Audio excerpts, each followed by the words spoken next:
Social distancing की लक्ष्मण रेखा को कभी भी लांघना नहीं है। कोरोना की चेन तोड़ने का यही रामबाण इलाज है। Lockdown is in no way a solution to the COVID virus. Is that a lockdown is like a pause button? कहना आसान होता है, करना मुश्किल। राहुल गांधी तो विपक्ष के नेता हैं, उन्हें तो सिर्फ कहना है, करना है प्रधानमंत्री मोदी को। और इनके कहने और उनके करने से आगे बात आती है सहने की। सहना हमें और आपको है, सब कुछ हमारा और आपका दांव पर लगा है। तो आइए हुक्मरानों की बातें सुनते रहने की बजाय कुछ अपनी भी अकल लगाते हैं, जिसके सभी पहलुओं पर गौर करते हैं तथ्यों और तर्कों के साथ।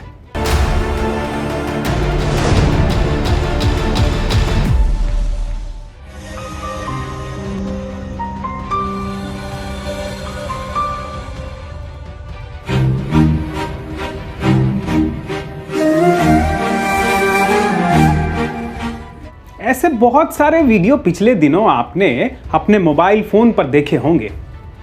अब एक और नया वीडियो आया है जिसमें गांव के बच्चों ने खेल खेल में ही यही मैसेज देने की कोशिश की है। मान लो ये सब इंसान है और एक इंसान में कोरोना बीमारी है, बिल्कुल इस तरह। प्रगति जल्दी से एक इंसान को हटा दो। इस वीडियो का भी मैसेज यही है कि आप कोरोना का जो इन्फेक्शन है उसकी चेन को तोड़ें। सरकारें भी यही मैसेज दे रही हैं। बात सही भी है, हम अगर घर पे रहेंगे तो कोरोना के इन्फेक्शन की जो चेन है वो टूटेगी। हमारा घर पे रहना जरूरी है, लेकिन उस दौरान सरकारों का मुस्तैद रहना भी जरूरी है। सिस्टम का और ज्यादा रफ्तार से काम करना जरूरी है। तो हम अब बात करेंगे कि वो कौन से काम हैं जो इस दौरान सिस्टम को करने हैं और क्या हो सकता है लॉकडाउन का एग्जिट प्लान।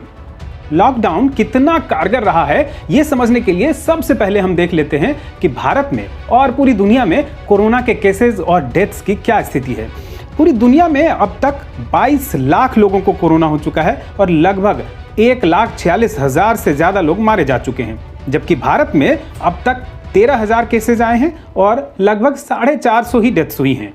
अब अमेरिका से अगर इसकी तुलना करें तो वहां 7 लाख लोग बीमार हुए हैं और लगभग 35,000 जाने जा चुकी हैं, यानी भारत के मुकाबले कई गुना ज्यादा। यह हालत तब है जबकि अमेरिका भारत से जनसंख्या में सिर्फ 1/4 है और वहां प्रति व्यक्ति आय जो है वो यहां से 10 गुना ज्यादा है।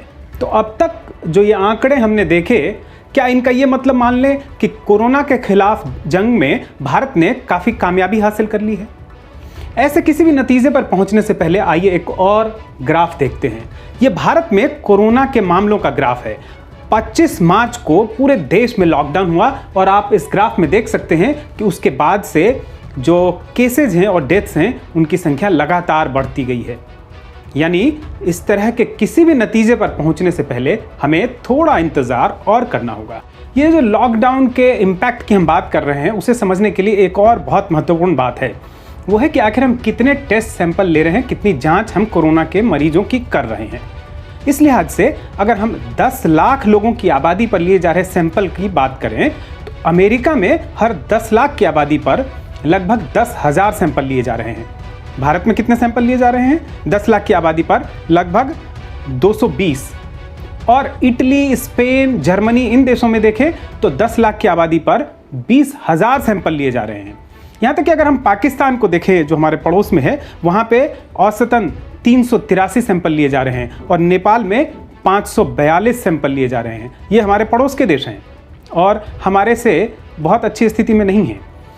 अब बात आती है कि आखिर इन टेस्ट सैंपल की बात हम क्यों कर रहे हैं। कोरोना का मरीज या जो मृत्यु हुई है वो कोरोना की वजह रही है या नहीं, इसका पता करने के लिए टेस्ट ही एकमात्र आधार है। आज जो हम बात कर रहे हैं आंकड़ों की, देश में कितने संख्या में मरीज हैं, कितनी मृत्यु हुई हैं, इन सब का आधार सिर्फ और सिर्फ टेस्ट के नतीजे हैं। हमारे देश में ऐसे भी आंकड़े नहीं रखे जा रहे हैं जहां पे यह बताया जाता हो कि इनके लक्षण कोरोना से मिलते जुलते थे, ये संदिग्ध कोरोना के मरीज थे लेकिन कंफर्म नहीं थे, इनकी जांच नहीं की गई थी। ऐसे आंकड़े नहीं हैं, इसीलिए बहुत आशंका इस बात की हो सकती है कि बहुत सारे लोगों की मौत हो जाती हो और उनका कोरोना टेस्ट नहीं होने की वजह से वो हमारे आंकड़े में नहीं आ पा रहे हों। लॉकडाउन के भारत में पड़े प्रभाव को लेकर अब तक कोई भी व्यवस्थित वैज्ञानिक या एपिडेमियोलॉजिकल कोई स्टडी नहीं हुई है। इस बीच में केंद्र सरकार की ओर से एक बार दावा किया गया कुछ दिनों पहले कि 15 अप्रैल तक अगर लॉकडाउन नहीं हुआ होता तो देश भर में 8,20,000 इसके मरीज संक्रमित हो चुके होते। हालांकि शुरुआत में इसके लिए दावा किया गया था कि ये Indian council of medical research यानी ICMR का अध्ययन है। बाद में बताया गया कि ये हेल्थ मिनिस्ट्री का एक इंटरनल असेसमेंट है। इसीलिए इसको वैज्ञानिक वर्ग जो है बहुत गंभीरता से नहीं ले रहा है, क्योंकि कोई भी स्टडी होती है उसका एक मॉडल होता है। इसके लिए किस मॉडल को अपनाया गया, किन लोगों ने अध्ययन किया गया, ये कुछ भी बताया नहीं गया है, इसीलिए इसे सिर्फ एक आकलन माना जा रहा है। ऐसे में लॉकडाउन के इम्पैक्ट को समझने के लिए हमने कई एक्सपर्ट से बात की। हमने WHO की साउथ ईस्ट एशिया रीजन की जो चीफ हैं पूनम खेत्रपाल सिंह, उनसे भी समझने की कोशिश की। इन सब का कहना था कि ये लॉकडाउन काफ़ी प्रभावी कदम होता है, लेकिन इस दौरान सरकारों को कई और काम करने होते हैं। अपना जो हेल्थ इंफ्रास्ट्रक्चर है उसको काफ़ी मजबूत करना होता है। साथ ही इस दौरान और इसके बाद भी आपको मरीजों की, उनके कॉन्टैक्ट्स की, सबकी ट्रेसिंग करनी होती है, उनकी पहचान करनी होती है, उन्हें अलग रखना होता है, इन सब का इलाज उपलब्ध कराना होता है और साथ ही जो लैब फैसिलिटी है उन्हें भी मजबूत करना होता है। तो लॉकडाउन के दौरान घरों में तो रहिए, लेकिन इस दौरान न तो अपने दिमाग को लॉक कीजिए और ना ही खुद डाउन होइए।